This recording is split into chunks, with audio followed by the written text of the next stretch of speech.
They're not very good. No, not acceptable.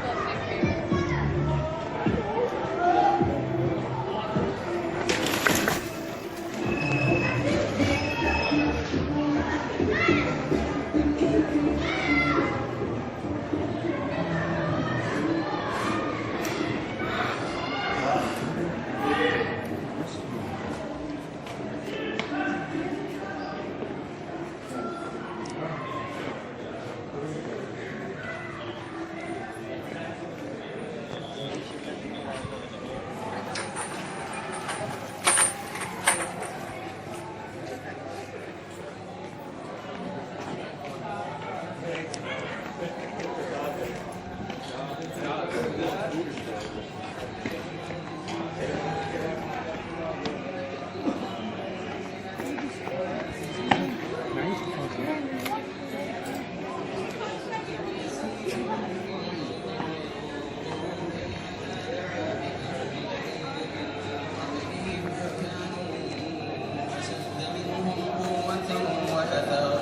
ذات الأمان. ذات الأمان.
في معانا سبير بس مش معايا السبير.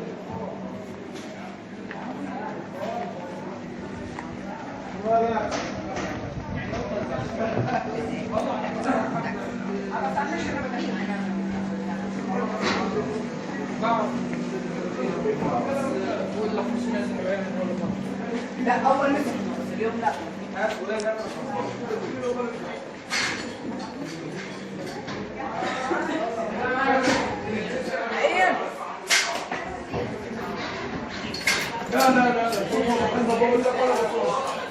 صفة محل ما بقول لك وانا بصفة بصراحة.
Das ist ja Besondere, was fällt denn unten?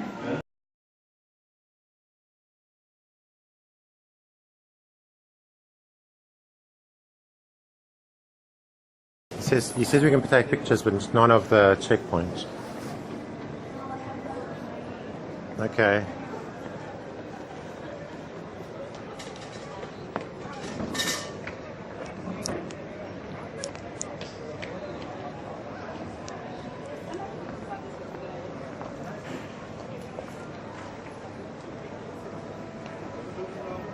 She even has a scarf. I don't have a scarf. It's fine, but I would have liked it. I thought so. I could put in that.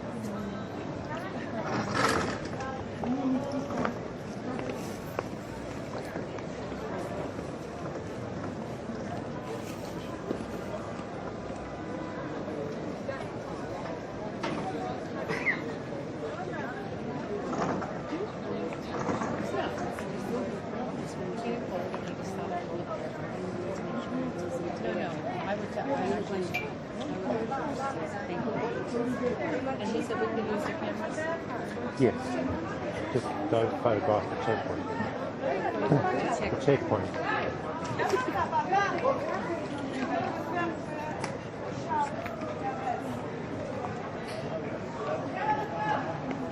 Okay.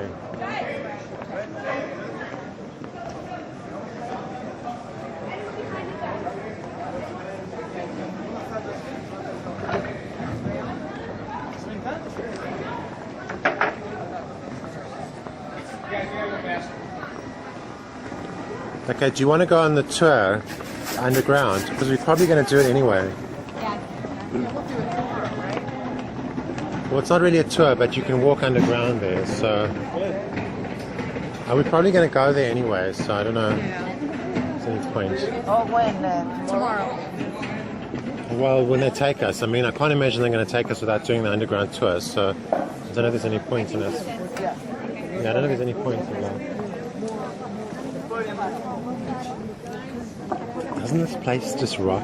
Doesn't it rock? I mean, like, come on. It's like the coolest shit ever.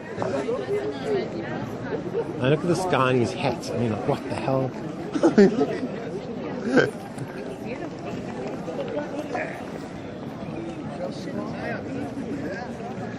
Let's ask someone for their opinion on something.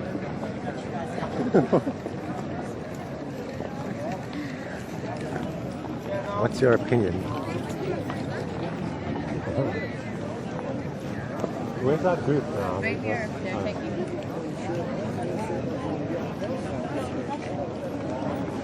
There's one. I got 2, 3, 4. I got 4 in that direction. Never take pictures of security people. They get very testy. I don't care. It's not my country. I don't care. Okay, that's it. I'm leaving here and I'm not coming back for 10 years. In the U.S., they'll do the same thing.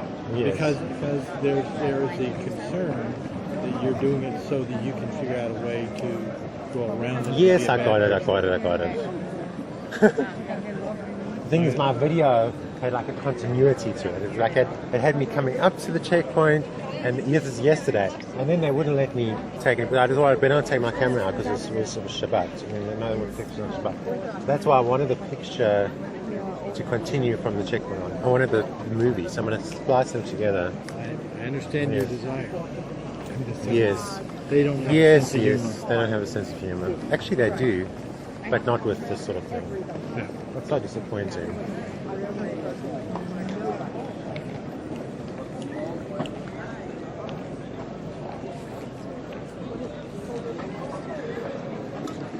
What? Why are you covered? You don't have to cover your head. Do you have to cover your head? I don't know, but I don't mind. There's a million girls here with no heads covered. What are you talking about? Respect for the polygram. I don't know. Respect for the polygram. Are you doing this out of religious reasons? No, just respect. Is it? Does it look disrespectful? Yes. You see, when it's your own religion, you have no respect whatsoever. Thank you. Hello. No, but we go pray against the wall.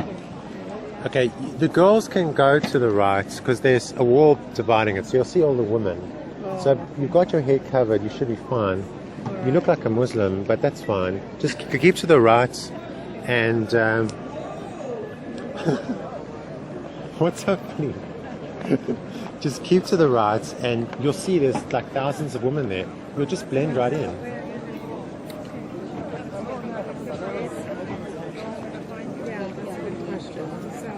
This is like the holiest wall, like in like the universe. You need to go close to like receive the beneficence of the whatever it is stuff. These people are all praying. They are praying to God.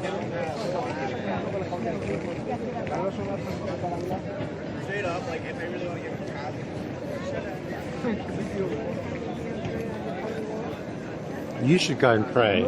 I've already done it. Oh, have you? I did it this morning. Did you write a message to God to put between the cracks? I did. You did? You came to this wall this morning and put it. What did you say? What did you ask him? I didn't ask him anything. I said, You said what? Thank you for bringing me to Judaism. Oh, you're Jewish,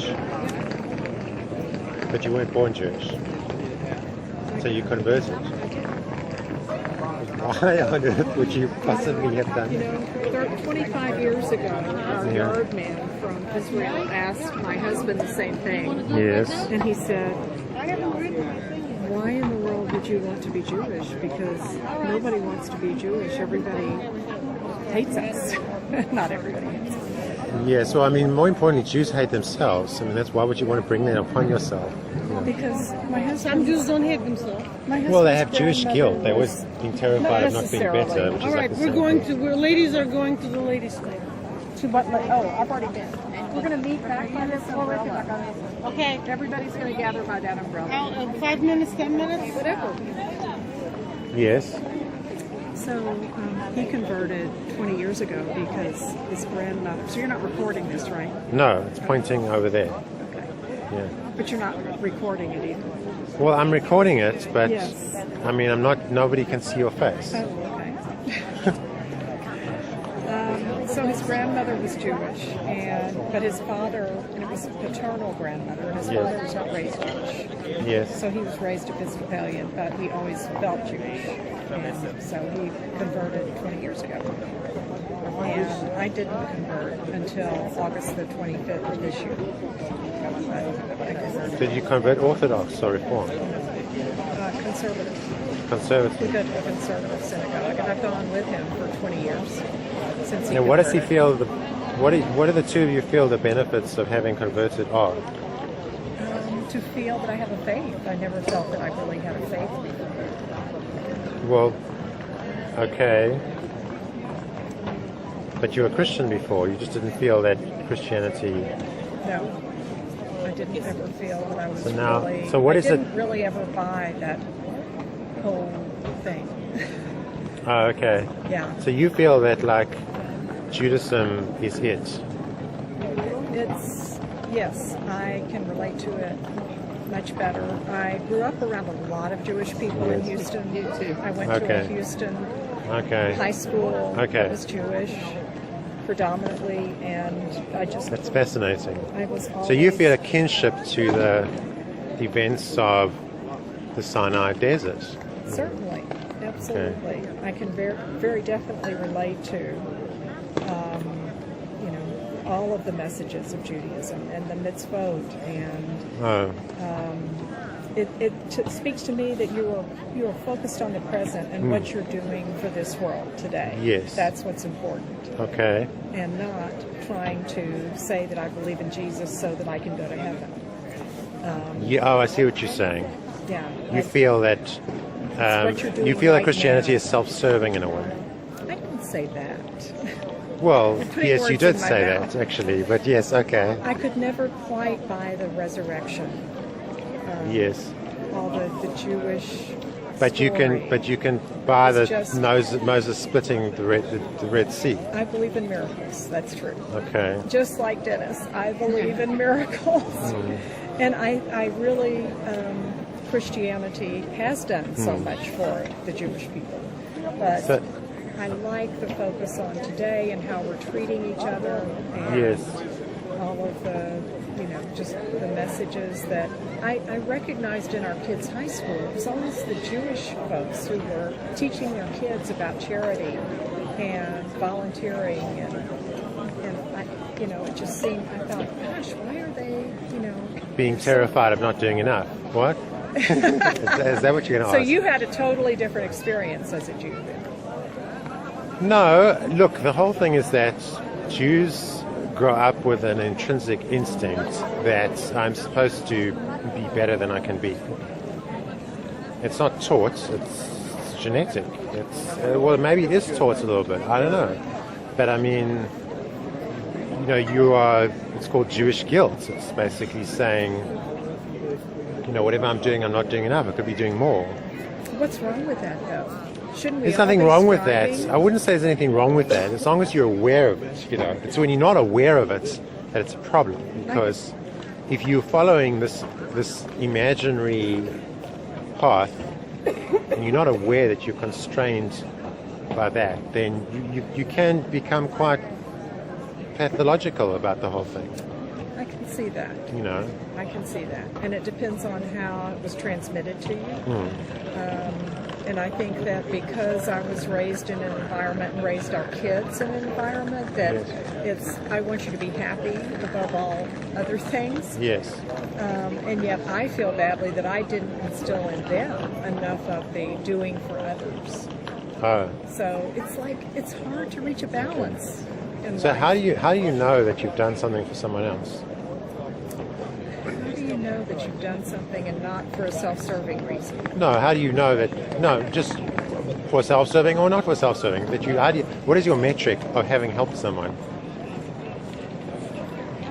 Gosh, that's really hard because I feel that I help people in my career, but I'm getting paid for it too. Yeah. How much is that entering into my helping people, Okay. in what my career So I'm just is? saying, like, let's say you help 1,000 It's like people. you should help people and not expect Yeah. anything back. That's No, when you well, know that you're Okay, helping well, people. but how would you know that you've helped them? Even if you've got nothing back or you've got something back, how would you know?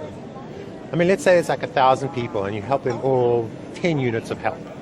But then there's 100, then there's, okay, so then there's 50 people and you help all those people 200 units of help. Like if you multiply out the help, the one has got more help than the other. Like you'd want to do the one that gave you more, wouldn't you? Because you want to do the one that gave the most The help. most benefit. Yes. How would you know what the most benefit is? I don't know. What do you think? How much they paid you. How much they paid you on, no, is it's how not. much they helped. No, it's Because not. they wouldn't have given you the money if it didn't have value for them. Oh. Yes. You see, your job don't always is helping know. people the exact amount as the salary, and you're being paid. Yes. But they don't always Yeah. know that they're being helped either. What? They Yes, they don't do. They're always know. paying. They're paying money. They're paying money. So what I do is help older people, but Yes. it's usually the children, the adult children, Yes. who are paying me. They're paying you money. You must be helping. At least Otherwise they helping the wouldn't pay children, you. I guess. The adults, Okay. older adults, I'm not sure they always realize because they're not used to paying for consultants. Adult children are. We didn't Can I come tell you a directly story from about the square, but we a man of ancient times? So, please do. Okay, this man was an orphan. the woman has to He was placed into a basket which was sealed with tar and placed on the water that's why. and set adrift. And he was discovered by an irrigator, took him out of the basket and raised him, and he became king. Do you know who this person is? King David? Hmm? You He tell was me placed in a basket on the about water. Moses. Hmm? Moses was placed in a basket. Joseph, Jesus, King David. None of these who people were was placed in a basket. It was only Moses. Moses. And who else? Sargon of Acadia it? Really? was placed in a basket. And he lived 800 years before Moses. Sargon? Sargon of Acadia. The Akkadian Empire is an extinct empire that did a lot of work in astronomy and mathematics and built a lot of architecture 1,000 years before Moses was on the scene. The story of Moses is stolen from the Akkadians. Is that so? Moses never existed. Is that so? And you can prove this to me. I don't need to prove it because academia has already proved it in the 1970s. The How did paper they do is that? How did they do that? because the Akkadian texts are written in clay tablets. And they've got the story of Sargon written out there. Many different tablets have been found, and the literary tradition is repeat with the story. And the story is 1,000 years older than Moses. How about that? But you know what? Does Yeah. it really matter? No, it doesn't. I just want to see what your Whether it's true reaction or is. not. I just want to see what your reaction It is. doesn't matter Okay, it doesn't matter. Why not? because the story is the story. Yes. And it's what the story speaks to people that's important. Okay. Whether it's true or not really is immaterial. Okay. Good. It's what you believe. Whether it's true or Very not. good. But thank you for sharing that. I would Okay. like to read that paper in 1970. That was Yes. interesting. So why are you on this trip? That's. Well, okay, before we get on to that, so I just want to say that I think you're going to make an excellent Jew. Thank you. Because I did know Moses was put up on the river. Yes. I didn't get a very good grounding in Christianity, actually. Oh, okay. It was, it's secular holidays. That's what grounding you get, the Easter and the Christmas, and those are the stories. Unless you get a really good biblical education, and I did. You did. You got a good biblical education. I noticed that.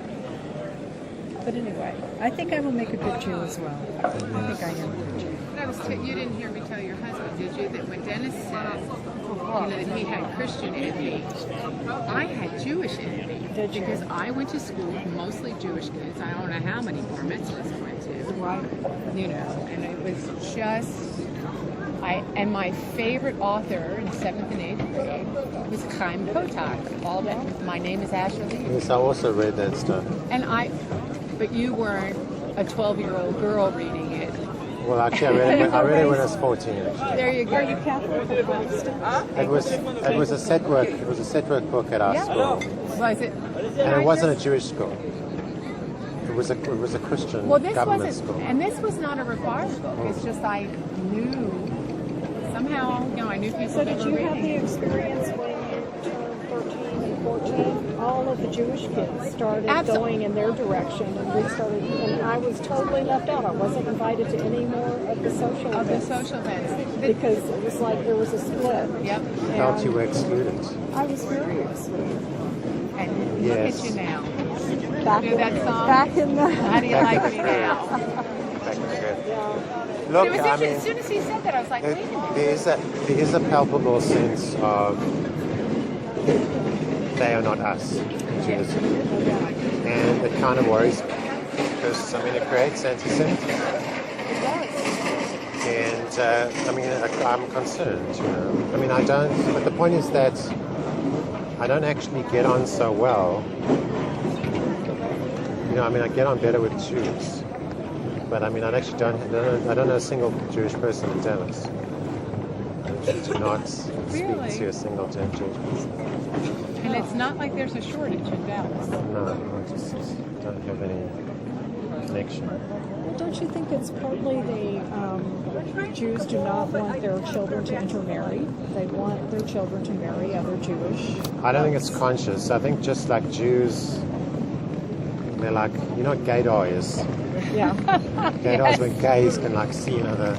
But Jews are like that. It's like Judah. And it's like, Well, but my mom had Judon definitely, because I can remember when I was in the 5th grade, Jewish boys would call me, and she would say, "Who is that? David Tannenbaum?" No.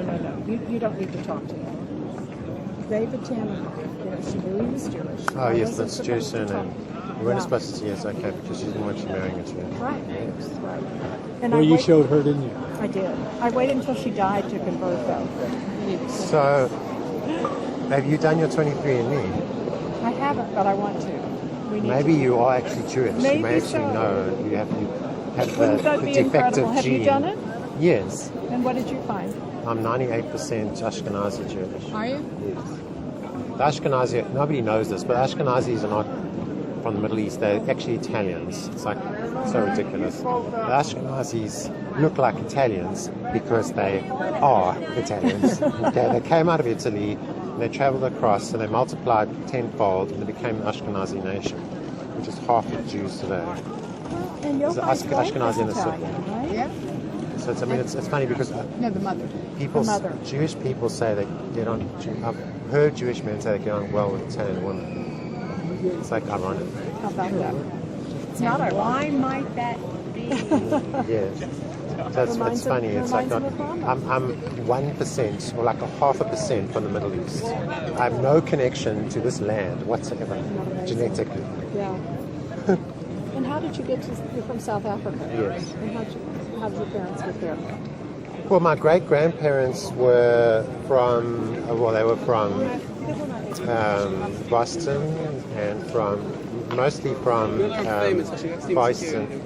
Eastern Europe. They were from, what do you call it in Eastern Europe? Well, my great-grandmother was from Moscow, and the others from Lithuania. All the Jews came from Lithuania. So the Ashkenazi Jews, like most Ashkenazi Jews in South Africa are from Lithuania. But they came to South Africa long before any of the pogroms and anything. They left long before. Because a lot of elitist Jews got out with the trouble. There was signs of trouble. They came, they came to Johannesburg because of the centre of commerce and wealth, because of the gold mines and stuff like that, I assume. But I've got an enormous extended family. All my grandparents had like at least 5 siblings. And I got some that owned cotton farms in South Africa. I've got some that were, and they are living all over the world. So on my 23andMe, I've got literally 1,500 relatives in the United States. Because a lot of the families come to the United States. Wow. So you really think that they can trace it that specifically? What? Really identify how many relatives you have? Okay, how it works is those are only relatives that are on 23andMe. If I had to get everyone, it would be tens of thousands. Gotcha. Yeah. Because what they do is they look and they see whether you are a first cousin or whether you are a later cousin, and they can tell whether you're a second or third or something. They can tell how if you're kind of a secondish or thirdish cousin, and they'll say this is second or third cousin. But look, it's all Jews are first of all Jews are at least 6 I don't cousins know from each how other. far they had to go to pee. So because of there's only He said 3 only handshakes 20 away million. from. There's only 15 million of them. What's the thing? 3 handshakes away from. I mean, you know, what is it? At night or something? Anybody? No. Oh, that's 6 You haven't degrees seen so many. separation from bacon.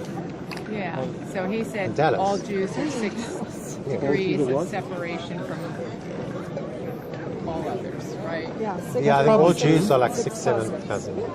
And it's quite weird because like my grandmother had like the psychic ability to sit down at a hairdresser. 4, 5, 6, 7, 8, 9, 10. 1, 2, 3, 4, 5, 6, 7, 8, 9, 10.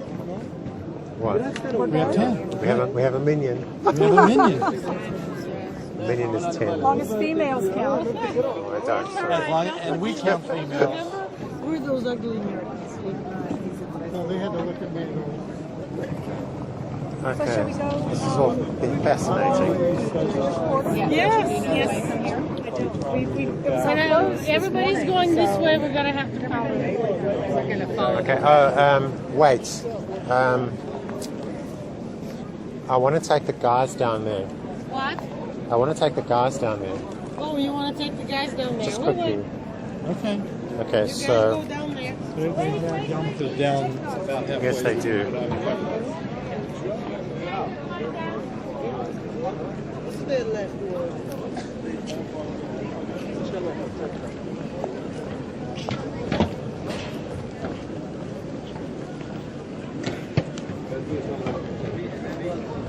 Okay, so just take one of these and put them on your head. Okay, so the head is covered.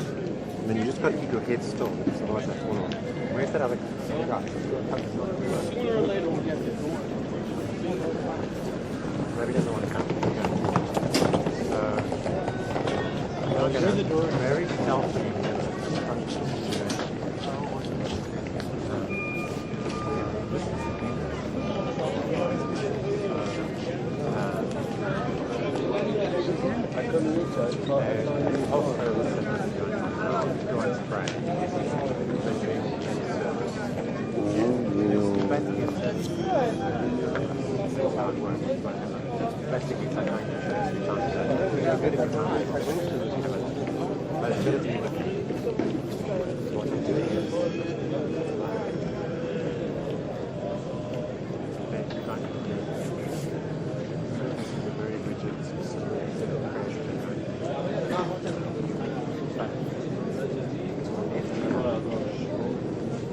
אכפת לי לדבר איתם, נגיד, אז בואו סתם. תובנות, דברים כאלה.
debate and arguing and discussing arguing about versus stuff like that, not just I just don't think I should talk about that's what they're doing. They enjoy it. So just argue all that. I mean, they don't need to get up to argue. They're supposed to. Like, so that's it. So now you see it. You have access.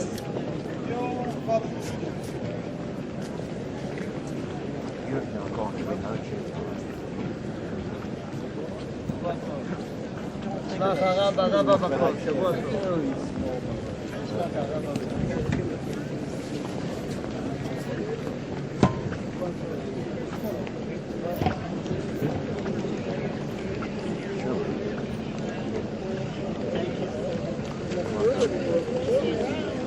There's a lot of people praying.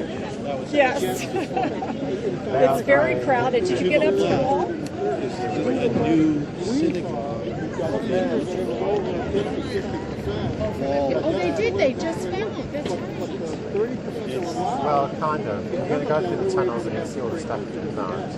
But this synagogue to the left is kind of newish. It's original.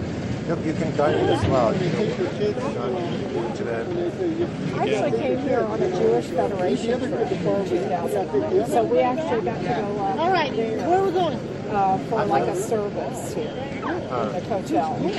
They can go into the shore, into the shore if they want. Okay, We need to go to the Jewish court. there's a women's section to the shore. So We're past Shabbos, we're done. Okay, we're done. Yeah. We're gonna do it tomorrow. Okay, yeah. So, where do you actually want to go, or what? We went to the synagogue last night.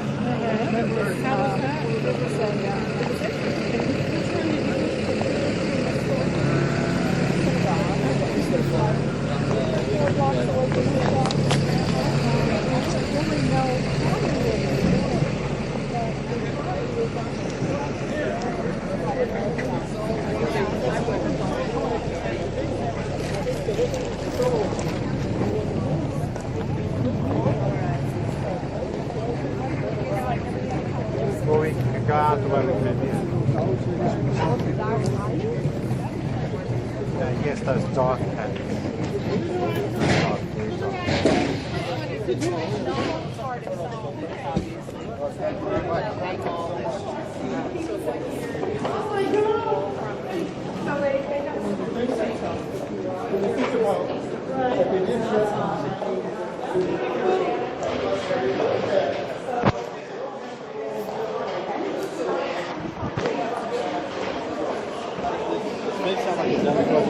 On the top of the furniture, it looked like they had all these spiky things. I don't know how. I was asking myself the same question. I mean, the only time I've seen that before was in they keep looking at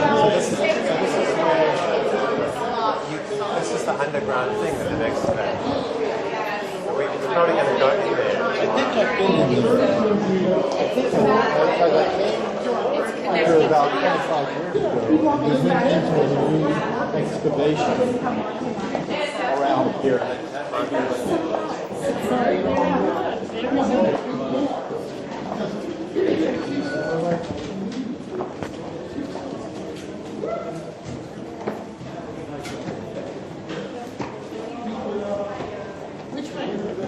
I don't know which way. I have no idea. There's some kind of swing out this way. Okay, just hold on a sec. So where? Part of the Jewish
get along, I don't care about it. US. Familiar with it? How many? Speak me slowly. Guys, come on in, come around. Make sure if you're shorter, you're up front so you can see. That's not discrimination, that's actually good advice. I'm in it with you, I'm only 5'9". I am in that demographic. Guys, come on in, come around. Make sure if you can. We got more room on the other corner here. Come on and make sure you can use the model in front. Is anybody, so we've got all these beautiful countries. Is no one here Canadian? I am.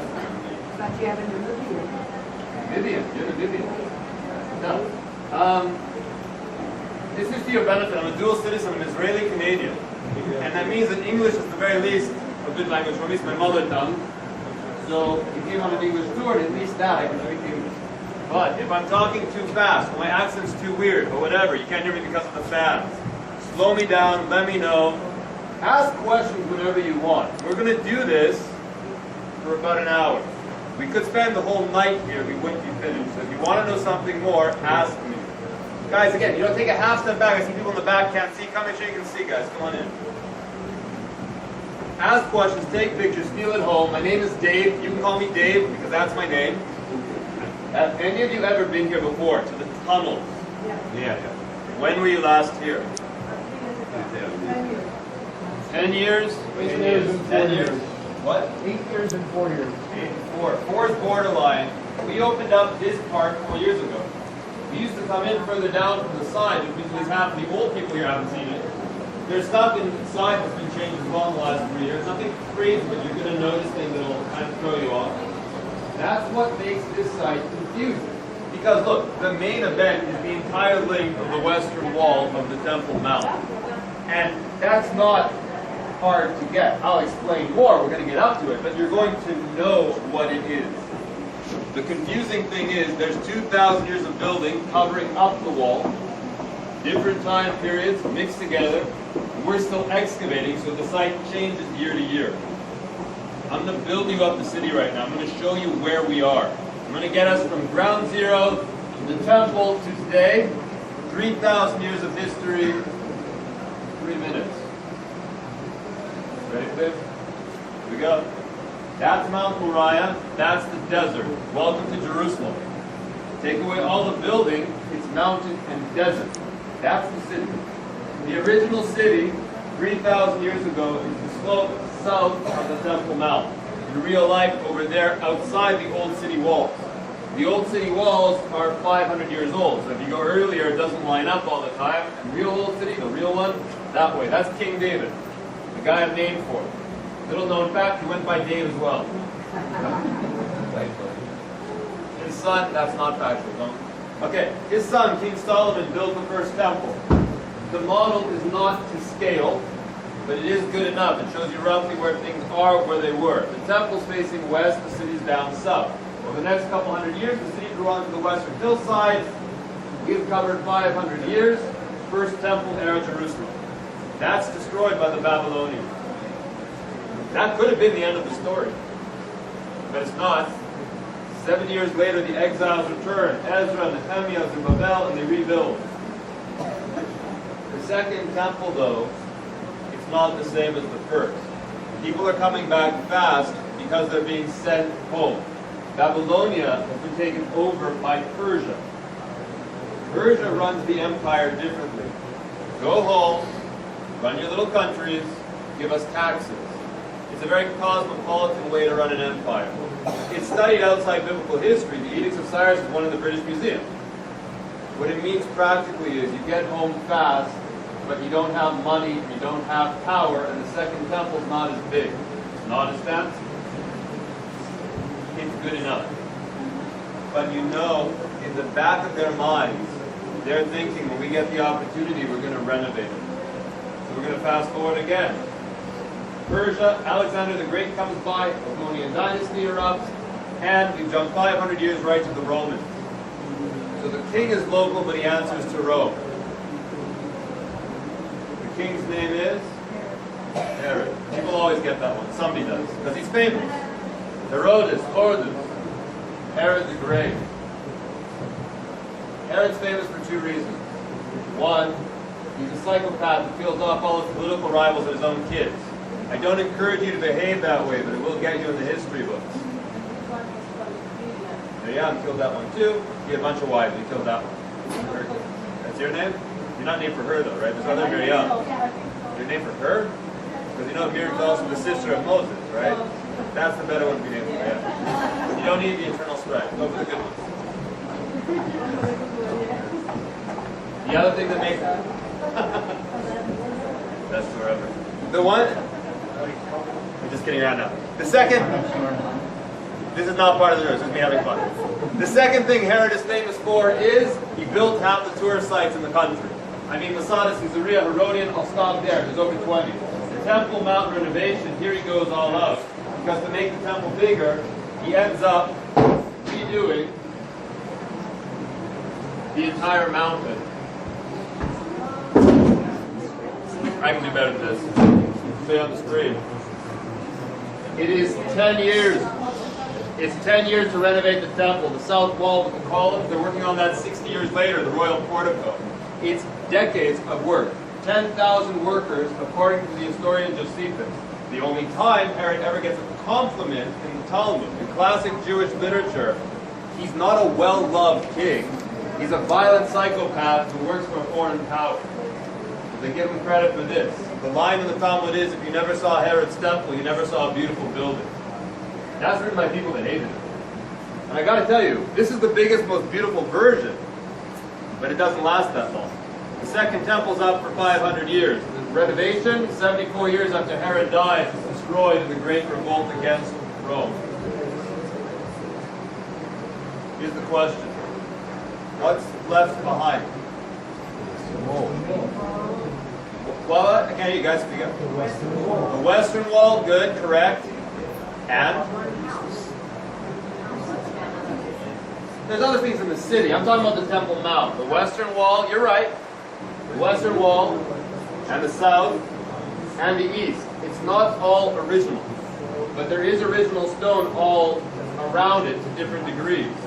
Here's the second question. Why is the Western Wall the famous one? So is the South, so is the East. There's original stone all around.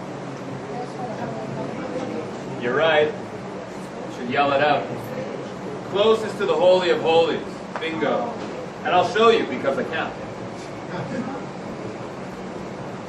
The temple goes east to west. There's different explanations, but the most basic one is the sun shines in, and that's nice, and you're not facing sunrise, so you're not worshiping the sun. That might sound obvious, but it's not a couple thousand years ago, because they are in Egypt, and they are Mesopotamia. There's the courtyards. Go in further, there's the altar. Anyone can send in a sacrifice, but priests are the ones working there. Go into the main building, that's already off limits, because the back roof, that is the Holy of Holies, and the only one in there is the high priest. Only on Yom Kippur, the Day of Atonement, the holiest day in the calendar. The ritual in there is pretty simple. It's just incense, spices, and then a quick prayer. That's pretty basic in comparison to the daily stuff. And again, there's a million explanations, but the simplest one is that's meant to be simple. Everything else going on here year-round, the idea behind all that is thanksgiving or forgiveness or whatever. This is where you're going to say hi to God. Once a year you send in your representative. That's your messenger in the meeting room. Simple ritual, quick prayer to the point. The wall's the closest remnant to it. Since the temple's destruction, Jews have come back to the closest. That's all background for what the wall is. And now we're just going to do one last little thing. We're going to jump further ahead. Roman, Byzantine, early Muslim. We'll pause there. Dome of the Rock is complete in 691. For Muslims are the belief Muhammad went up to heaven. The Al-Aqsa Mosque will show in a moment the silver dome. Here's the thing. 1,000 years of history, they've rebuilt the mount, but not a lot along the western wall. Most of this comes later. We've got the bridge rebuilt, that's about it. So Roman, Byzantine, early Caliphate, followed by Crusader, Mamluk, Ottoman, British, Jordanian, Israeli. I can give you all the dates. You will get bored, I promise you. Everybody builds, that's the point. I'll give you one date. 1291. That's when the Mamelukes get here. It's a later Muslim dynasty, and they built most of it. They connected the Temple Mount to the hillside over there. They bridged the mountains by building the city in between. That's what we're walking underneath. The arches, the tunnels, this is the infrastructure keeping the city up. No one's been coming down here the last 600 years until we started doing tours. In terms of the wall, we've expanded the prayer section, but not by that much. That's 57 meters. The whole length of the wall is 488. It's almost half a kilometer. For the Americans in the group, 1,600 feet total, 80% still covered. You'd be impressed, I know the non-metric. I'm Canadian Israeli, they had to train me. No one found that amusing. All right. You're standing halfway up. We haven't dug all the way down. This is a tiny piece of the height, a tiny piece of the length. It's not the closest spot to the Holy of Holies. It's a spot you can get to. Except we are going to get further, that's the point. This is the X-ray. We're right here. We're going straight to the wall in north. I'm going to show you the entire length. We're going to get a good view of the height. We're going to get to the closest spot where people used to go. I'm going to show you everything else in between. That is the game plan. Questions, comments, soliloquies, monologues. Look, you want to see something real? Yes? If one person said yes, we can go home. I don't care. I get paid either way. I'm here all. You guys want to see something real? Let's move. That's 600 years old. It is also, with the exception of the fans and lights, the newest thing you are going to see in the next hour. 600 years is this way up. As we exit this hallway, I'm not stopping in the hallway, I don't want to clog it, but look on the right-hand side of the wall. There is a light on the stone as we get out. See if you can read what's written on it. We'll talk about it further down. Let me get in front. That's my job. That's my job. Here we go. Rock and roll. Stick to me like glue. Here we go. Stone with the writing right here. See if you can read it. We'll talk about it down the way. Right up there. See if you can read it. Let's go.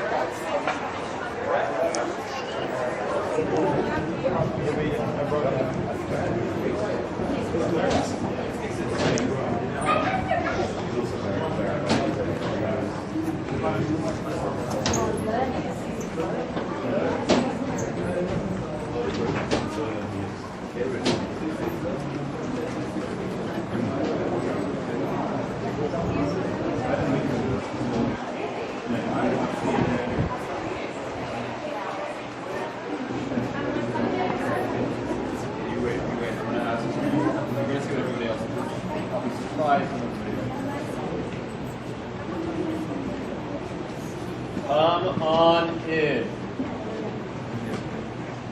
This is a very brief stop. I just want to make sure we get our directions straight. Come on in, everybody. Guys, actually, we can't. Let's leave a little room off the wall just so we have people going in and out. Boy me po. Yeah, Makil. Sad. Jimmy. Shut up. I thought it was something trying to go through. No, I'm wrong. Better we still leave it. We have people going on. Okay, so our directions. We're heading right towards the wall. You can see it at the end of the tunnel. I'm not going all the way in because that is a women's prayer section, so I want to make sure we've got a gap. People go in and out to pray here for free, women. It overlooks the men's section, which runs just a little outside. So A, none of you need me. It's free for everybody. And B, I don't want to bug anybody praying, so we're not going all the way in. But we are going to stop in front to get our other directions. Vertical. 600 years is this way up, but there's already a mix. These are the city foundations. Those arches behind you on your left, they're 1,200 years old. They're early Muslim. They rebuilt the bridge running the valley. There's no city in between, and they don't want to hike from the hillside there down and up to Al-Aqsa. And I say rebuilt because they are using the foundations of the original bridge. 2,000 years ago, the bridge is running the valley, same idea. Different context, it's the Kohanim, the priests who don't want to hike down and up a mountainside every day they go to work. So we've got two time periods built on the older stuff, although you also saw a third. What did the stone say? Well, what? I heard a lot of Arabic. What are you saying? Fret. She's right. Although it does look like an E. Because when we go back, you can take a look on the way. All the letters have lines on the bottom. It's a stylistic thing, so it is confusing if you don't look carefully, but it actually says fret. It's an F that looks like an E. It's half a word. It should say pretensus. It's Latin. That's the 10th Roman legion. They sat here after the destruction. Parts of this area were Roman bathhouses. Now most of this is not. Most of this is redone, but that stone's original. So you've got Roman baths, Muslim bridges, Mamluk city. We're nowhere near the bottom. We're right under the bridge. The foundations go deeper. They get older. That's what we're going to show you next. It's okay. I warned them. It's okay. I told them we got people going through right away. First view's on the right-hand side. You can take a look, but I'm stopping at the better one.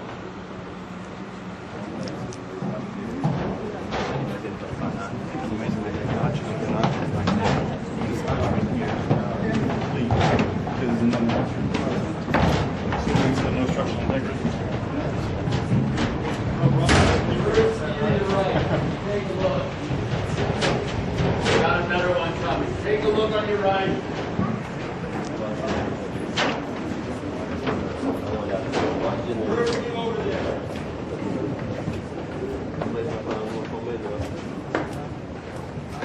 OMG. Wow. That is just... Please don't bump me, because I will drop my phone.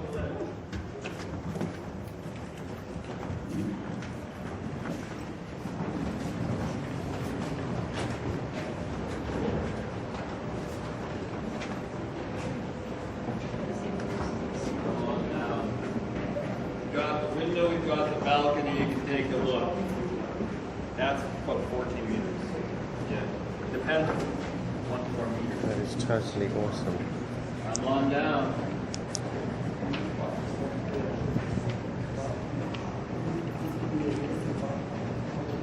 No. This is later, and that's Solomon's inside. We don't find from Solomon's now.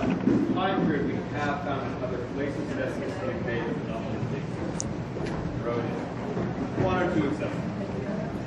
Come on down. You can look through the window. You can look over the ledge. Last people, come on in. Join the group. Join the fun. Feel free to look around as I talk. Last people, come on in. We've got the window. We've got the balcony. And I'm going to give you some context. That first view along the way, did people take a look to the right? They saw that view? Yes. Anybody see what they called that one? Yes. All ages, good, yeah. People are reading the signs. Good. We made that name up in the office. We don't find things called the Hall of Ages because this is not Indiana Jones. We'll get to where you're not. They're making the 5th one soon with Harrison Ford. That's not part of the tour, but it's a fun fact about modern cinema. Anyway, that view over there, it's a fun name, but it is also accurate. When you look in that room, the ceiling is modern, because it wasn't stable, we had to do work, and Mamluk, because they did most of it, and Crusader, because they had a church fortress in this area on the early Muslim bridge, which is also in there. So that's modern 700, 1000, 1200. Don't forget the Roman baths are seen there also, 1900. And there's older stuff, which is hard to get the right view of, which is why I like this view better. Down there, that's 2,000 years old. That's what all of this is built on. That's street level. But it's not a street. I hope you can tell down there that that's not a road. What do you see down there? What did you see? Rocks, right? Was it flat? What does it look like?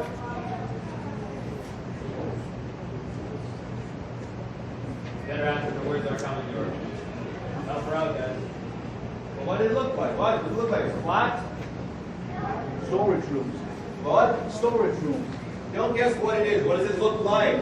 Like the roof. Right. Not flat. What would you call it today?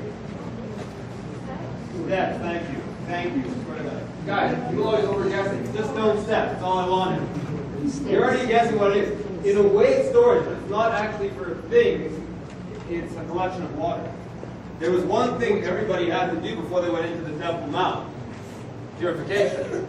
That meant going into a ritual bath, Hebrew, a mikvah, and that's one down there. The steps led into the water. It's here for a reason. Back then, these things are commonplace. I don't want to make it sound too common, but we found over 150 in the old city. It's part of daily life. Everybody has to do it before they go in. Men, women, priests, they have them in their homes as part of their job. But this one's unique for two reasons. One, location. Back then, none of this is here. You have the bridge and you have the wall. And what that means is anybody comes along, remembers halfway, oh yeah, I didn't go to the bath yet. You go down the stairs, you take a dip, you go up, you're by the front door. That's urban planning. The thing is, there's also two others down there. There's three baths. And that one, what makes it really unique, it's the shallowest of not just these three, of any that they found. It looks deeper. The extra rocks around it, that was dug out in the 1860s. The first excavation of Jerusalem was a British expedition. Now look, when they were here in 1867, it's filled from the bottom down there to above our heads here with debris. They couldn't tell where they were going. No lights. They dug out a little too far. That bath is actually so shallow, it wouldn't even cover your head. You'd have to lie down in it, which is bizarre because the other ones, they'll cover you right up. One of the modern guesses is that that bath, that's not for people. The ones next to it are. That's for dishes. Stuff either used in the temple or things the priests are eating out of, they have to be purified as well occasionally. That's our first view of the temple period. That's just the preparations. This was all the opening act. This was the appetizer. Let's go do the wall. Let's go do the main event. What's the saying? You ain't seen nothing yet? Here we go.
Letting him finish up. We're going to kick him out in a minute.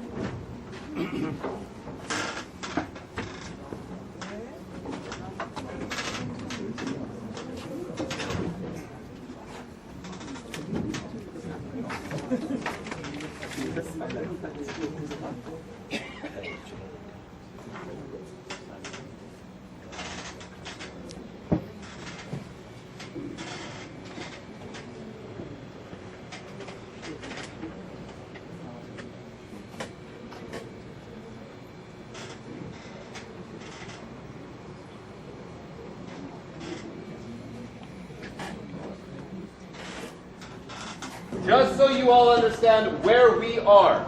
If we were to walk out that door, we're right in the men's prayer section. We were overlooking it before. We've seen a little bit coming towards the wall, but we haven't come that far along. We just started. So let me ask you something. You've seen the wall outside? Yeah. Cool. Does this look the same? No. Well, what do you mean? Doesn't look the same? What do you mean? One big stone. What else? Yeah? Plaster. It looks smoother. What else? There are holes in it. Yeah. You do not have to be a trained archaeologist. This is clearly different, and for the record, it's weird because most of the wall does look like the wall outside. This is the weird part, so let's talk about that. I'm going to start with, what should we start with, the holes or the stone? Holes. Holes. Holes called it first. You guys got to be quick. Good job. The holes are later. I'm sorry to tell you that they are only 1,700 years old. I know that's old, but that's 300 years later than the wall. Here's the story. The city is Byzantine. We're in the 4th century.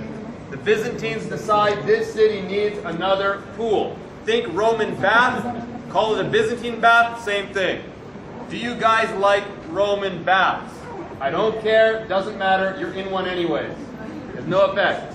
What they want to do is build 1, 2, 3 walls. We have found remnants in places. And then they want to just use this. They can save a quarter of the time and money and effort if they just use the wall. It's still standing. For them it has no religious significance, but they're smart, they can use it. There is a problem though. It's not waterproof. In between the Herodian stones, there's no cement. All those wonderful blocks we see, gravity keeps them in place. It's a fancier way of building. Good job, Herod. It fits perfectly together. Great. Bad for these guys, the water's going to go through the cracks. But I'll make it worse. This kind of stone, cut from the mountains of Jerusalem, we locally call this Jerusalem stone. I don't have to explain why, right? That's okay. Can we make a little bit of room to let some people go in to pray? Just split the sea. It's easy. It's easy. Split the Red Sea. This kind of stone, Jerusalem stone, is limestone. Water goes into it like a sponge. Water is porous. They have a problem, these guys. The bath is going to leak. They don't want to build a whole new wall. What a waste of time. So they compromise. They plaster it up. Now, it won't stick to this. It is too smooth. So they cut out the holes for pegs, like there's one still left there, or there's 2 right there. Your arm's on one. It's okay, my jacket's on the one right here. This is the cement, sticks to the pegs, coats the wall. You can see it down here, the bath, this cut of cement. That is through, guys? And navigate people on that one. Here's the thing.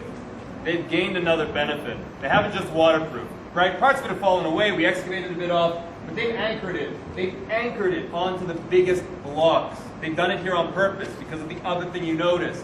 The size of the stone. It's actually not smoother than your normal stone. It's just bigger. Let's take a look. Your normal stone, it's it's like right your height. Perfect. And it's basically my width. I mean, your average stone, some are bigger, some are smaller, but they're roughly a person size. Then you get the frame above it. I need 2 volunteers. Yeah, you're for sure volunteering. No choice. I need 2 though. I need 1 other. Good. Right here. What's your name? Larry. Larry? What's your name? Leonie. Leonie, go find me the end of the story. Yeah, just find the edge of it. Go for it, Leonie. Larry? That way. You know what to do. You got the shorter walk. Larry's going to find that. Meanwhile, we are going to let these nice people out. Joe's group's going to go. Leonie, come back. See it, the line? See it right there? Yeah. Good. On top, though. We want that one. Good. You got it? Where you at, Larry? Got it? Great. Let Joe's group through as they go out. And now, Leonie, Larry, wave. You got to wave. You see each other? Jump up. Jump up. That's 1 block. Yeah, wow is the correct response. There you go. He's a guide, he's allowed. I wouldn't let anybody touch the kids otherwise. Making sure. He's also Israeli, different culture. Okay, look. That is 13.6 meters long. 45 feet. It goes in 4 meters deep. Hayetzia shama. Hayetzia. Giveret. Hayetzia po. Now navigating people and getting, okay, let them through, they don't, okay. The only letter, you can come back, you did great. 13.6 meters long, 4 meters deep, and it used to be higher. It's not even on top because the Romans broke it, 3.3 meters high, just as straight on top as the bottom. I've given you the measurements. You want to guess the weight? So wait a minute, they quarried this 13-meter solid block. Whoa, whoa, whoa. I got 20, I got 100. You're asking me a question, I'm getting numbers, I'm malfunctioning. Hold on. I got 100 tons, she also said 100 tons. 300? It's my daughter. Good. 200? Why, you think you went too high? The running guess is 600 tons. The lowest guesses are in the 450, just so you know, around there. That's the lower end. Yeah, that's insane. Because elephants are 7 tons, modern tanks are 75. This is a platoon. And remember, we're not at the bottom. You saw that. We're 8 normal stones high. This is like 5 flights up. Okay, well, any questions? Everybody's good? No questions? How? You had a question? Okay. I mean, what is the point of such big rocks? I mean, Why? not... Good. How they do it? Why do they do it? Surely if they cut smaller stones, it's easier. What? Yeah. It says I. Well, 600 tons. Yeah, 600 tons, give or take. So I'm going to start with what we know, and I'm going to get to where we have to start guessing. Here's what we know. It is weird. Oh yeah, it's weird. There's only 4 massive stones like this in the entire temple now. This one, and the next 3, they're in one row. This is the biggest, but this is the master course of stones. 4 big stones, 1 row. So it's weird, because every other stone is 5 tons. Oh, you just asked me a good question, so I'm going to give you a really good answer on now. We used radar on this twice, ground-piercing radar, and we used to have a range. But I'm telling you 4 meters and ignoring the other stuff because a month and a half ago, one of our archaeologists, Dan Bahat, who was the lead archaeologist here for 20 years, he went onto Masjid al-Buraq, which is a mosque in the Temple Mount. He has contacts with the Waqf, so they let him in. And he measured the stone, which is roughly at this level from the other side, so it corroborated with the higher radar, about 4 meters deep. So it's a measurement plus radar. Okay, next what we know. It's weird. We also know where they got it. The quarry's over there. I'm going to show you a small piece of it. There's a massive area by Damascus Gate, the biggest man-made cave in the country, Zedekiah's Cave. That's the quarry, but there's a piece of it in the tunnel. It's huge. They're cutting up the whole area there. They're building a mountain. Here's the trick of the whole thing. That area where they're cutting, it's higher than where we're standing. The ground level rises to the north. The height of the wall depends on where you're standing. The southern end is higher than the north, and by the time you get to the quarry, it's above us. So what we think they did, build a ramp and roll it downhill. You build up to here normally, then you build an inclined plane, and you just roll these into place. I want to be clear, that's not easy. That's possible. So why question still stands. And I'll tell you honestly, we don't know why. There's guesses. And this is where it's all speculation, ranging from Herod's trying to impress you, and we know he's got an ego, that's not debatable. 2, the builder wants a promotion, could be politics, I don't know. 3, there is a guy who wrote a paper saying this is a time-saving device. I don't buy that one at all. Yeah, you move 1 stone instead of 20. So you just have to build a whole ramp. Anyway, there's a guess I like better, but this is still speculation. The stones here, the 4 big stones, they're not for the wall. The guess is they're for an infrastructure on the other side, like a massive vault. The hints for that, one is the radar. It actually does echo light. There's more of a gap than you'd expect, like it's not as solid. 2, we know it was used later, right? The Byzantine baths anchored on 2.5 of the stones. If they can do it this way, you can do something that way. And 3, it would make sense to have a vault there. People are coming in at the end of the row of stones. There's a gate. The whole country came here. You would need an area to handle the traffic. It would make sense to have a vaulted area. You just handle it. That's annoying. All that being said, we don't know because we don't excavate the other side. So there's maybe something inside there? We think maybe a vault, but it's all guesswork. We don't know. Them through, guys? Everybody's being polite and waiting tonight. Letting people through. Just to show you how much we've got in the one area. This above is 600 years old Mameluke. The 4 chambers that we came into, that's by design. It's the base of a madrasa, a Muslim school. It's not there anymore. Things have changed 1,000 times in 600 years, but if you come under, you're seeing the 14th century city, so it's a school sub-basement. That's a 1,200-year-old restoration on top of the wall. That's the early Muslims filling up the upper levels. This down below, 1,700-year-old Byzantine bath. The plywood's 2 months old. The wall's 2,000 years, not months. 5 time periods where we're standing, but we are with the oldest now the entire time. So take a look as we go. We got the 4 big stones. You know what? This group is huge. I'm going to tell you about the next thing from here because I don't want to crowd in. The next thing is the gate. So we've got the 4 big stones, and then you're going to see a massive arch. Now it's sealed up, but it wasn't originally. The door there was massive because they wanted to impress you and because literally the whole country was coming. On Sukkot, on Pesach, on Shavuot, the major holidays. Tabernacles, Passover, Pentecost, the whole country came en masse. You need big doors. That gate, it's one of 4 in the Western Wall. But it is A, the best preserved, B, the closest gate to the main building. And 1,000 years ago, we have records of it being in use. They called it the cave. That's what it would have looked like. It was still open then. That was the prayer section. It's the closest gate. It's the closest section on the wall to the Holy of Holies. For about 200, 300 years, that's the synagogue of Jerusalem. Today, the prayer section's outdoors over there. And look, it's not that far away. But it is a little further than ideal, and that's just because of all the infrastructure the last 600 years. But that's where it used to be. On the continuation, you can actually see them from here. There are people praying in the alcove. They've opened up a small prayer section there. This is actually low tide, meaning we keep the number of people lower when we have groups going. Just for logistics. That's more in use, I'm not making this up, at like 4 in the morning. Our first groups come in at 7. We don't really start getting people up till 8. I have taken groups this big for 60 people that are standing in that alcove. Those are the really fun mornings. People come and pray there, where they prayed in the door 1,000 years before, where they were doing stuff 90 meters that way 2,000 years ago. A couple meters, 1,000-year jump, difference in style, same idea. So look, we've got the 4 big stones, it's the most impressive physically. Then we've got the closest spot to the Holy of Holies, which might be just the most impressive. If you want to take a moment, you have the opportunity. It's not just for the locals. You're welcome to take a moment there. On the other side of the prayer section, we're going to gather up again and walk to the end. So that was ground level, right? No.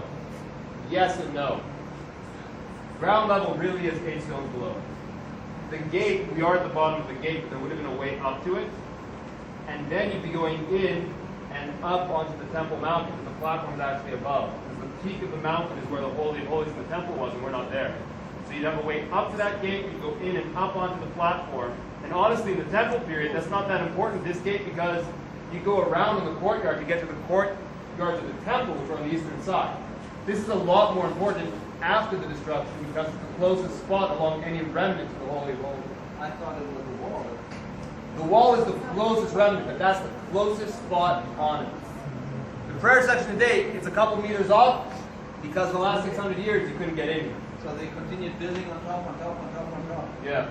This is the substructure for the Mameluke city. Okay, guys, 4 big stones, the Holy of Holies. On the other side, we gather up again. Not rushing, you take a minute to Holy of Holies, it's okay, and then we're going to gather up walking. Una hora nada.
This is it right here.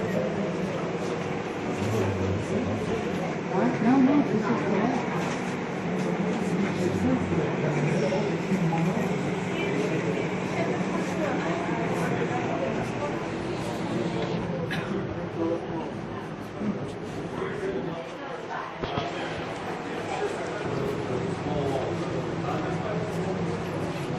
Come on in, guys. Come on in. I want to get everybody in for one last little chat.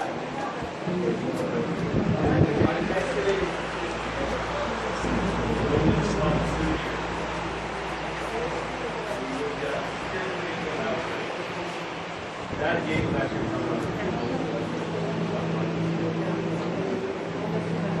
okay, really quick conversation. I don't want to talk along the wall because it's super narrow and you'll be all the way behind me, you won't hear me. So here's a couple quick things. One, you can see the bottom of the wall over here. Two, you can see the bottom of the wall up ahead. There's two panels in the hallway coming up.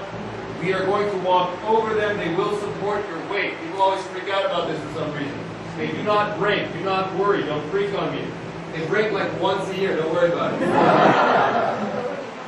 Hey, you used to be. I got more laughter on that one. It was like darker jokes. Good. Excellent. All right. The first panel does not show you the bottom. There's debris in the way. It's the upper levels of the wall knocked off by the Romans. A lot of that debris was taken away and reused, but not all of it, and that's some of the destruction from above. It's the second panel you can see the bottom. And over there, if you compare it, that end is shorter because the ground really is rising to the north. Again, the height of the wall depends on where you are. That's the short end. This is not the highest. That'd be the south corner. And we're nowhere near the top. Last but not least, the wall. Take a look as we go down. I'm going to ask now, and I doubt anybody has a problem given the situation here, but is anybody claustrophobic? You are? You get to be first with me. You get to be first with the guy. It's a hallway and it gets bigger at the end. It's not a big deal. You okay? Well, you're fine. We're going to walk through that.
Remember going through that?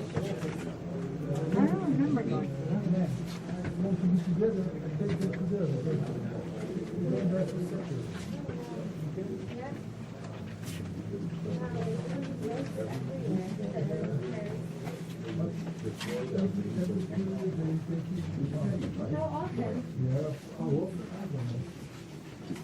What do they do with them? Huh? What do they do with them? You want to feel the truth or the truth?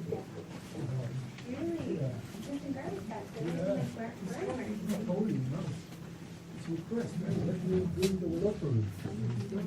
What if it says like something nice like that? They've done everything. Trust me, they've done it. Why don't they help people play? Listen, you know, there's no connection with the stone. Just what's on the wall.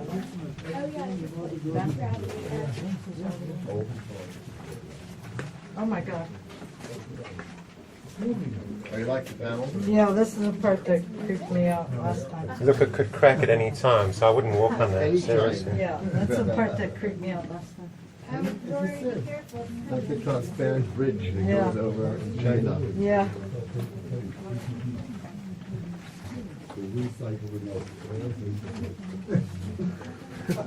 No joke, someone is selling that.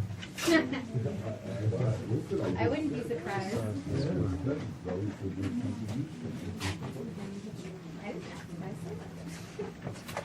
I have an idea for you. You can put the hole in the wall in the shop. Yeah? Put it on the western wall.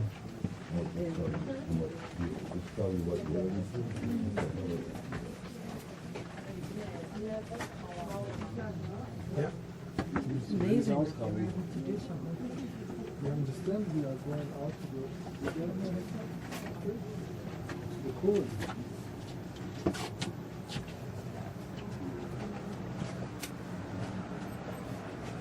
I think it's the end of the tour. Pretty much the end of the tour. The other one. You like that? Yeah, this is.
Guys, come on in, guys. Don't record for a minute. Turn it off for a minute. Don't record me. Don't be talking. We have a guys, come on in. Okay, this is why I'm talking. We have a limit of 35 people per tour. Guys, come on in. They're standing in the hole. Come on in. It's okay. I put on deodorant. Swear to God. Don't record that. Listen, we have a rule 35. Are you still recording this? What? Stop recording. Good. Guys, 35 people per tour. That is a hard rule. But they booked 15 people on the Hebrew-speaking tour ahead of me that don't speak Hebrew, so I just let them all join the tour, which is why we're overpacked. Just so you understand what's happening today. Thank you. You're welcome. You weren't on that tour, so I don't know why you're thanking me. Or were you? Yeah, you Well, were. it was. You were on them. That's right, yeah. I've already gotten so confused who was here and who wasn't. I'm telling you this just to understand this is not normal how crowded we are. And if you are annoyed, you can blame me. But don't be annoyed, because it's fun this way. So, you can start recording again. Here we go. I have only love for this site. It's logistics. Here we go. You get congratulations, because at this point, you've walked almost the entire length of the wall. Almost. We're almost at the end. And it gets interesting towards it. One, take a look at the wall. No frame. It looks a little bit like there's huge stones again, but they're not. This is bedrock. It's mountain. They built right into it. The mountain level rises to the north. They're not going to cut this out just so they have to put it back in. That's crazy. They're doing enough work to give themselves extra. So the northwest corner is solid stone. What is unusual is that it looks like bedrock for this last little while, because the very end of the wall coming up is framed. They actually carved the mountain to make it look like cut out stone. They wanted the whole thing to blend together, but they never finished. And honestly, what it looks like happens when Herod dies. They quit working. You're not getting told to do something by the king. You're not getting fed. You don't stay on the job. But they go back to work later under his descendants, but they're building, constructing stuff in the southern end, and they don't get back to doing the finishing work. With the mountain level rising, so has the ground level, which means at this point we are all standing on the original street. This is 2,000-year-old pavement. The road, the wall, this is what you would have seen back then. The difference is, it used to be open to the sky and wider. These aren't sidewalks, these are streets. 600 years, support for the streets above, except for the columns. Yeah, to my right and left, they've been reused. 2,000 years ago, though, they're not part of a building like this, they're part of a colonnade. You'd have a row of pillars along the street. In between them, you'd have something pretty familiar to you. Markets, stores, people trying to sell you stuff for 5 shekel or less. It's the shuk. And it makes sense that it's here. Shuk. Market. What other language do we need in it? Market? Okay. Think about it this way. Going downhill, that's how you want to go into the city. Because back then, you're doing this by foot. Donkey if you're middle class. If you're wealthy, you got a camel. No one's bringing their caravans up and down mountains for no reason. You come around, you go the easiest way downtown, literally. Which means you just enter the city after days in the desert. You need food, you need water, you need supplies, and you want something for the temple because that's why you were coming. This is where the city starts. The market, the street runs here, runs all the way downtown. You can see the same street by the southern excavations and in the city of David. This is where it starts. We take you guys in like locals. You're walking in casually. When we go back, you can do it like a tourist. How tired are you guys? You want to do the last stop or you want to go back to here? Okay, we'll do the last stops. Questions? Yes? The limestone blocks are all pitted. Is that, I mean, how would they have looked originally? Would that have been completely smooth or what is... Most of what we saw along the way, right? All those blocks, that's how they look. Here and there it's been worn a bit more, but the smoothness of them, that's... Oh, we're talking about without the Herodian masonry or just as is? Or well, it seems like things that are older have a lot more pitting, and you know, things that have been quarried recently are smooth. Is that, does that happen over time, or is that how they looked originally? That's how they looked originally. If anything, they probably got a little rougher with time with just the wear and tear of age. Okay. This is stuff. This is artisan work. Just to be clear, you can even see it on some of the frames up ahead. But when we go back, take a look at the frames again. If you didn't notice, there's more than one frame on the stones. There's the big one, the picture frame. There's little extra embossment. That's not common. That's only been found in 3 other buildings in the whole country. Here they did every stone on a mountain. They flatten the stones by eye for half a kilometer, and then a quarter, and then a half. We've done it all around, inside, framed it crazily. This is artisan work. It's the effort going in. It's also the expense, because this is all paid for. So what's the meaning? Good. This is where the mountain juts out a bit. There's a bit of debate what was here north of the Temple Mount. I'm going to talk about that at the last stop. All you really need to know right now is the groove in the stones. Those are aqueducts. Rainwater. Pipelines. They need more water. This is not even the main aqueduct they built outside the city. It's just the northern one. That's how big it needs to be. We don't get that much rain. Keep that in mind because we're going to do a video. After that, we're going to come back to the aqueduct. It's going to look different. Okay, we're going to do the video. We're going to go here. Guys, go up to the left. Going up to the left. We're going to split the group in two. Yes. Perfect. Go up to the left. Excellent.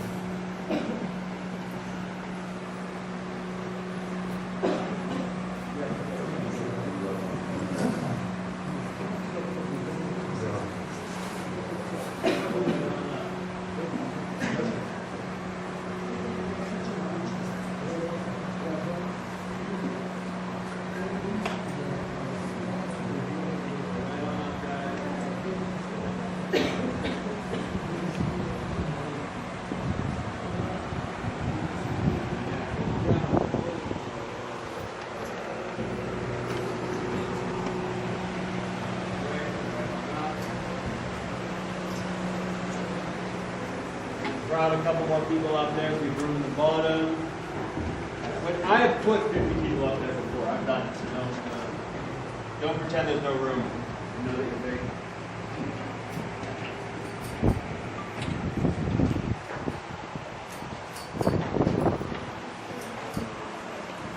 Adina.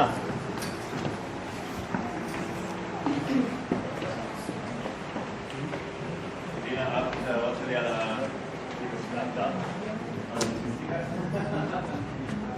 Let's get a couple more people up. Doing great. Yeah, we get the last people in. We need a couple more people up on the stairs. You guys can come in. You're going to watch the bottom screen. You can crowd in.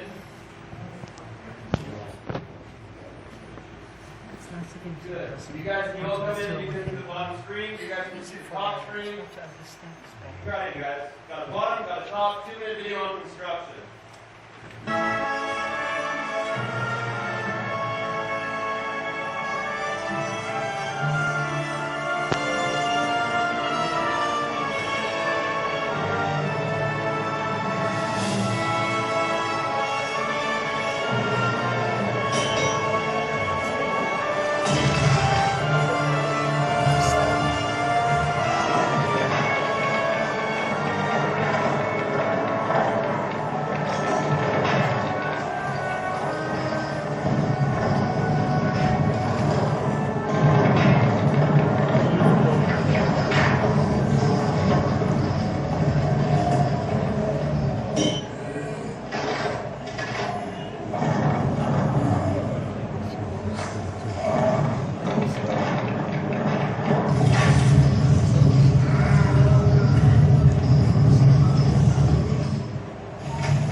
Nothing at all.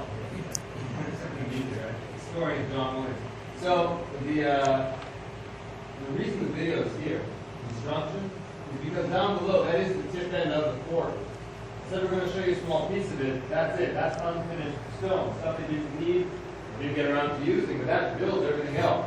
And this really is just the beginning. The rest of it goes way further, all the way to Damascus Gate. This built it. We have now the very end of the wall. This is the mountain they framed, the dressed natural rock.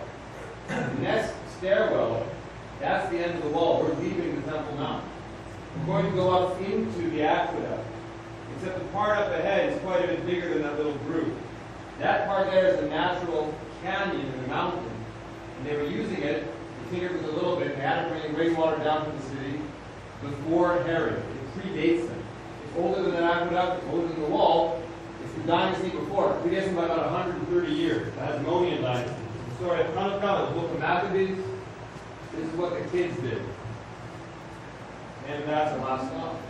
The wall, the waterway, one stop to go. I need to get to the last bit.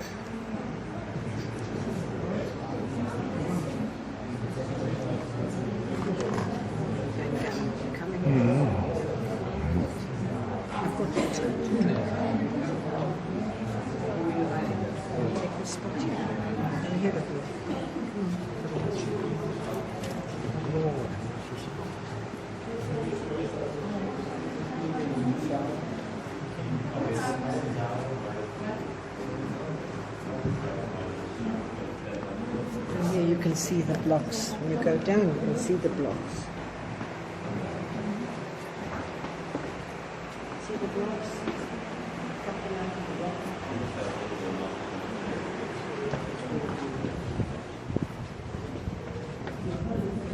This is a big step here. Check in the middle because it's really angry.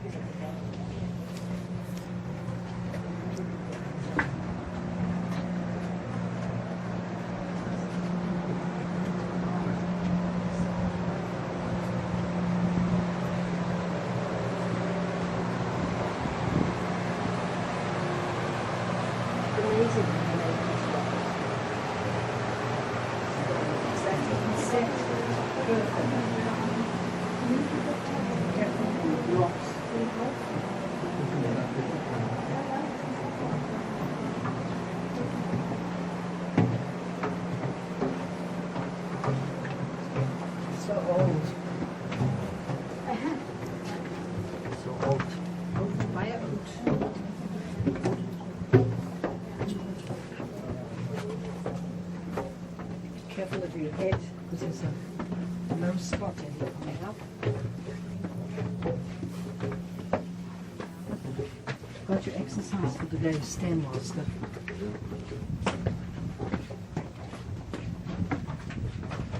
Very narrow.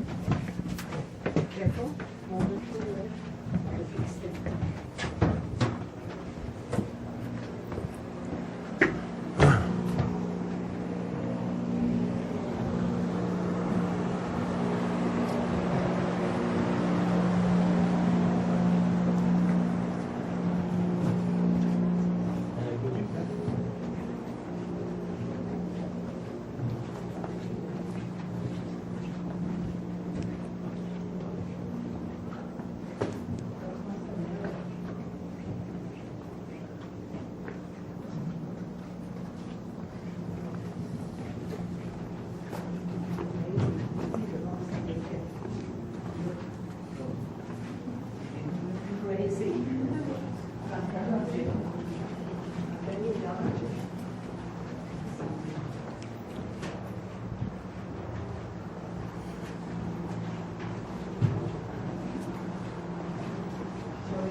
I kid you not.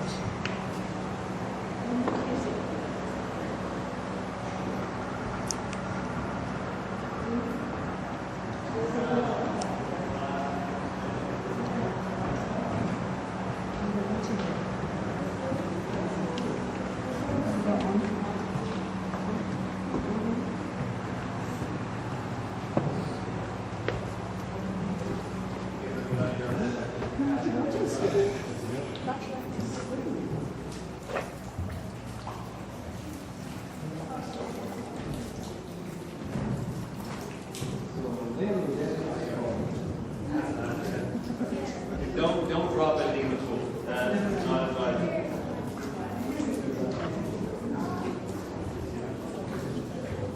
There was a pool here.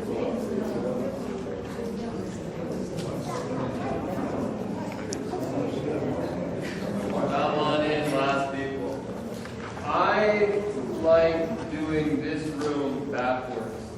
I start with the newest thing and I go to the oldest. And the newest things in this pool, I see them approaching from underneath. So let the last couple people in. Do people see them already? See them swimming? There's fishes. You won't see them yet, they're going to come in. They know when there's an audience. They make their appearance when they know there's people. They're like dogs. I don't get it. No one feeds them, so I don't know what they're expecting. So here they come, our two goldfish.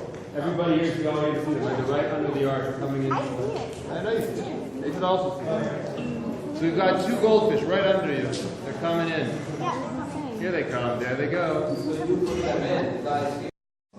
So you have a choice of what to believe in regards to the goldfish. They appeared last March in the pool. Now, for years, kids would ask me, is there anything in the pool? And I would always say, no, this is street water runoff. It is street water runoff. It's below street level. And it's garbage. Nothing lives in here. We pumped it to clean it. Then, in March of 2016, these guys appeared. So here's your choice. You can either believe they miraculously appeared in the pool, the goldfish. It is Jerusalem. Or you can believe that somebody snuck them in on a tour and dumped them in, which I also say is Jerusalem. That stuff makes sense. Gotta know the locals. Okay, let's go further back. You ready, guys? We're gonna do it. What do they eat? Apparently the moss. I thought they were going to be dead in a year. Yeah, keep up. I don't know. The moss is edible, apparently. I thought they were goners, and they've gotten big. Are they growing? Yeah, they are. Okay, let's get into the historical stuff again, shall we? Enough theology? Here we go. So far it's been a year, so I don't think they're amenable. So here we go. This room was opened up 7 years ago. We used to show you the smaller one there, and that was all. We had that for 20 years, and then finally they excavated this, got it open, got it safe, and you can see the entire width of the pool, both arches. You are not seeing the whole room, though, because the back wall cuts it in half. It's only 150 years old. That wall goes back to those British explorers I mentioned right at the beginning. The guys who dug the bathtub in the 1860s. They were led by a guy named Charles Warren. The gate we saw is currently named Warren's Gate. It's not titled it after him. Charles Warren deserves to get some credit. I'm going to give you a sentence on his life. You can appreciate this guy. Charles Warren is a guy who fought the Boer Wars in South Africa for the British. Then he gets stationed in Gibraltar, where he excavates the tunnels there. Does that so well, they hire him for Jerusalem. He's probably most famous for this. After this, though, just so you know, he finds time to be involved in spy plots in Egypt, help found the Scouts, becomes the chief of London police. When Jack the Ripper then happens, so he gets fired and everybody agrees they politically scapegoated him. The guy's life is a movie. In 1867, he comes in from that side. The other end of this pool is a convent. It's a Catholic order of nuns. It's a nun de Sion et Homo. French Catholic order. And Warren asked them for permission to go in, and they said sure. So he goes into the pool, goes swimming in the garbage, goes exploring. And then he goes into the tunnels. And that's really hard to do back then because that's full of debris, pitch black, flooding over here. But he's not afraid of a little obstacle. I hope I gave you that impression. So he goes right through. Then he comes back and tells the nuns. But here's the thing. They knew about the pool. They didn't know about the tunnels. What would you do if somebody came to your house and told you they found a hallway halfway across the city and goes into your basement? Yeah, you'd block it off the next day. They'll let you in to visit. I've done it. They don't want you speaking to them. Let's go one step further. The double vaults we share with them, they're Roman. They're 1900 years old. It's from the Emperor Hadrian. Around the year 130, Hadrian redoes the whole city. This is the Roman market in Bath. He rebuilt the markets, the cardo in the city, as a temple for Jupiter, the Roman god, exiles the local population. It's a Roman-only city at this point, and he renames it. He doesn't call it Jerusalem. He calls it in Latin, Aelia Capitolina. Capitolina for the gods of Rome. Aelia is one of Hadrian's alternate names. It's good to be the king. You can name stuff for yourself. Caesar and the gods, because the idea is erasing. Judea had been a constant source of rebellion against Rome. It's a country in the middle of the empire that never stopped rebelling. So Hadrian figures, erase the place, no capital, no country, nothing to fight for, it's done. Couple points on Hadrian and I'm done. Number one, brilliant move redoing the capital, because that's for sure going to go easy with locals, right? This sparks the last big revolt, the Bar Kokhba rebellion. A 3-year fight, part of the country's independence for 2 years. Looks like it's a response to what he does to the city. Not happy about that. 2, he can't actually erase the city because it's too old. It's 1,000 years old when he gets here. Too much work. So this is Hadrian. But the oldest thing in the room is the pool. The Strathion pool, it means sparrow in Latin. This is probably drinking water in the early Second Temple period, And Herod is already reusing it. And Herod is still 160 years before Hadrian. Herod is using it like a moat defense because he's got something he built north of the Temple Mount. But what did Herod have over here? We left the Temple Mount back to the aqueduct. So what's Herod got here that he wants to defend? The palace is close, but it's not for him. It's for the military. It's a fortress. Yeah. 4 towers, it's massive. It makes sense to put a fortress here because going downhill, that's not just good for pilgrims. Historically, that's how the city's conquered. Herod's not the first guy to put a fortress here. The previous one before him, though, is literally called fortress. In Hebrew, Gigah. In Old Hebrew, means fortress. Herod, though, he makes it big, so he names it. He names it Antonia. Because his best friend is Mark Antony.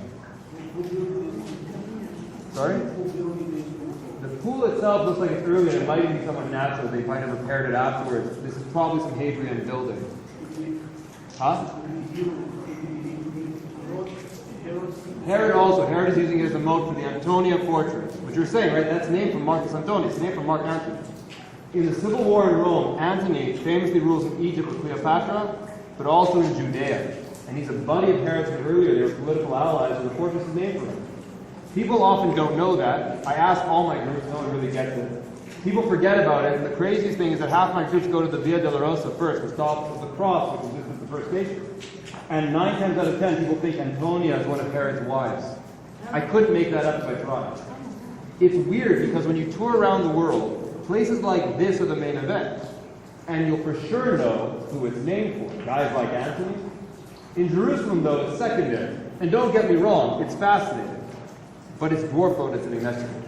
It's a real eye-opener into what the city is. People don't come here for kings and castles. They come here for the stuff that has meaning. That's also my last point on Hadrian. In 130, when he rebuilds the city, I mean, it's a smart move.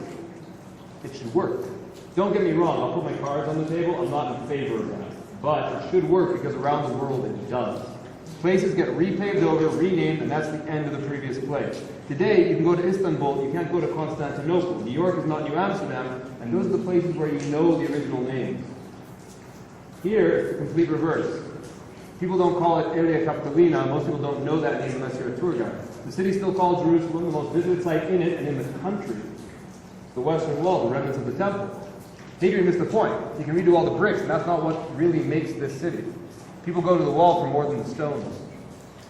I hope that gives an idea of what the wall is to people here. A big part of why it lasts this long. It's a big part of what the city is. It's a big part of what the country is.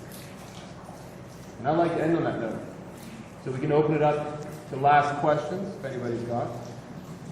What do you mean by excavating? What was in the rubble? So in Warren's period, when he gets in the 1860s, this is okay, mostly, but once you start entering into the aqueduct already, it's full of rubble. The Mamelukes even pack most of their stuff in. They don't just leave open arches. They actually pack it in on purpose with loose debris to have it fit better. Which is why Warren, in his little expedition, he digs a couple of pillars into the ground, shafts. And he just digs here, digs there. But you can't, he's got no administration. He can't clear this all out. So that's been mostly the last 50 years, is clearing out rubble and then getting into actual mixed building and doing real excavation. The whole process. In addition to the fact we're under a city that we're trying to keep in place. Where are you guys tunneling next?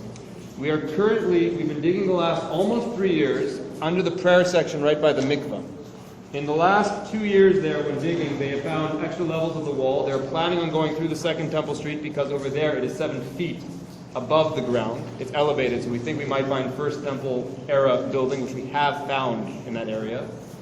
And in the last 7 months, they found an intact Roman theater. They published that last week. That was the first time they announced it. It is the only of its type ever found in Jerusalem. It's 2nd century Roman, same age as this. It is a massive archaeological find. And hopefully will be open to the public within the next year.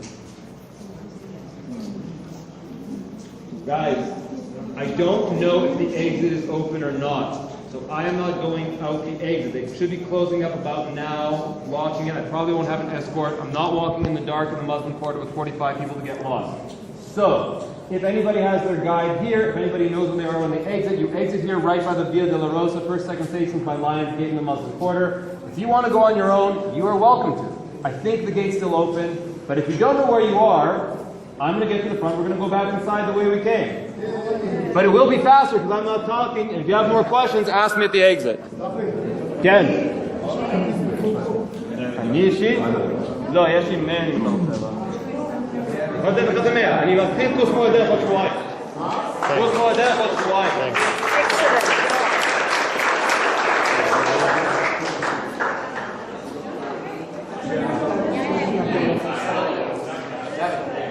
Down. They want to go out the way we came in because it's safe. We're going to go backwards.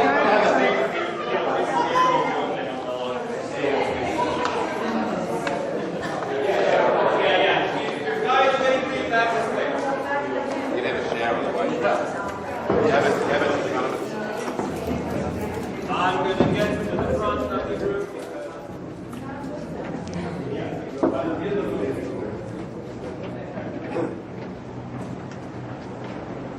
Like going in on a demonstration station through the vaults. Banana rally.